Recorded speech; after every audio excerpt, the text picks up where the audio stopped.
தேடும் விட்டு விடுதலை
for the team, wonderful performance.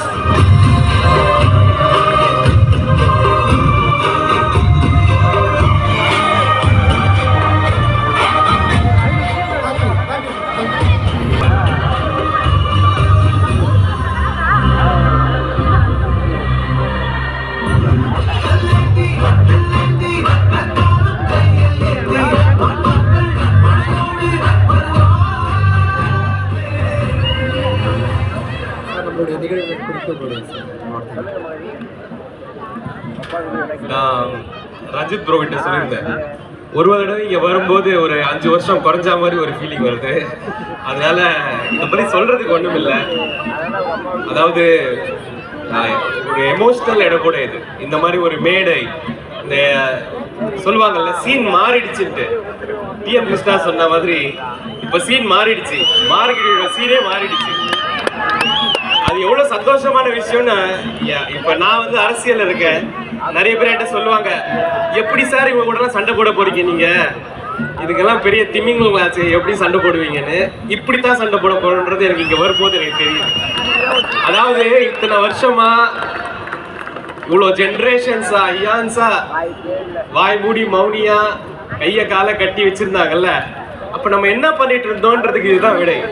அப்ப நம்ம ரெடி பண்ணிட்டு இருந்தோம் நம்மள. ஆக்சுவலா இந்த இசை, இந்த கொண்டாட்டம் இருக்குல்ல, இது வேற யாருக்கிட்டையும் வராது, நம்ம கிட்ட தான் இருக்கும். அதனால இந்த கொண்டாட்டத்தாலேயே அவங்க அடிப்போன்றது தான் இன்னைக்கு மெசேஜ். அந்த மெசேஜ் வந்து இந்த ஒரு கூட்டத்திலையும் இந்த மேடையிலும் தெரிய வருது. இது முழு கிரெடிட்டும் ரஞ்சித் மட்டும். இதை விஷுவலைஸ் பண்றா நாங்கள் நிறைய பேர் விஷுவலைஸ் பண்ணியிருப்போம். ஆனால் இதை வந்து இன்னைக்கு செயல்முறையில் கொண்டு வந்து இவ்வளோ பேருக்கு ஒரு பிளாட்ஃபார்ம் கொடுத்தது. இன்னைக்கு மத்தியானம்லாம் பார்த்தேன். எஜுகேட், அஜிடேட், ஆர்கனைஸ், கல்வி, கிளர்ச்சி, ஏற்பாடு, இது எல்லாமே ஒரே மேடையில் என்னால் பார்க்க முடிஞ்சுது. அவன் பாடுற ரேப் வந்து ஒரு பெரிய கல்வி தான், எல்லாருக்குமே அவன் எஜுகேட் பண்றான், அதே நேரத்தில் அவன் ஒரு அஜிடேட்டும் பண்றான். இன்னைக்கு இந்த பெர்ஃபார்மன்ஸை பார்க்கும்பொழுது எவ்வளவு அழகா அப்படி கூட ஆர்கனைஸ். அதனால இது எல்லாமே அண்ணல் அம்பேத்கருடைய ஒரு மெசேஜ் இந்த மேடையில் என்னால் பார்க்க முடியுது. அதனால சீன் மாறிடுச்சு, இனிமே பழைய சீன் கிடையாது, எல்லாமே மாறிடுச்சு, மாறப்போகுது. நன்றி, வணக்கம், தேங்க்யூ. இது ரஞ்சித் ப்ரோக்கு என்னுடைய ரொம்ப மனமார்ந்த நன்றிகள் ஃபார் திஸ். ரஞ்சித் அவர்கள் நினைவு